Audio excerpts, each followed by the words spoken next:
তাহলে নিঃসন্দেহে একটি নতুন বাংলাদেশ আমরা পাবো এবং সেই বাংলাদেশ হবে ফেসিবাদ মুক্ত বাংলাদেশ, বৈষম্য মুক্ত একটি বাংলাদেশ, সেই বাংলাদেশ এবং আয়নাগর মুক্ত বাংলাদেশ, সেই বাংলাদেশ কিন্তু একটি মানবিক বাংলাদেশ, একটি নিরাপদ বাংলাদেশ, যে বাংলাদেশে মানুষের পাশাপাশি এই দেশে যারা আমরা আছি সবাইকে নিয়ে একটি মানবিক পরিবেশ আমরা করতে পারব এবং এর জন্য আমাদের প্রত্যেককে স্ব অবস্থান থেকে ভূমিকা পালন করতে হবে, দায়িত্ব পালন করতে হবে।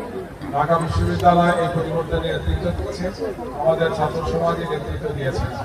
সবগুলো বিশ্ববিদ্যালয়, প্রাইভেট বিশ্ববিদ্যালয়, পাবলিক বিশ্ববিদ্যালয়, আমাদের স্কুল কলেজ, ইউনিভার্সিটি, মাদ্রাসার ছাত্ররা, সাধারণ মানুষ, খেটে খাওয়া মানুষ, সবাই সবার আত্মত্যাগের বিরুদ্ধে বাংলাদেশ আমরা পেয়েছি।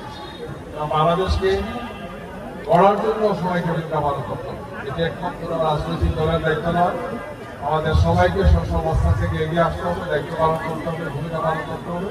তাইলে আমরা একটি নতুন সুন্দর বাংলাদেশ করতে পারব। সেই বাংলাদেশ বিনির্মাণের জন্য আমরা আসলে এগিয়ে আসি, এটি মানবিক বাংলাদেশ আমরা উপহার দিতে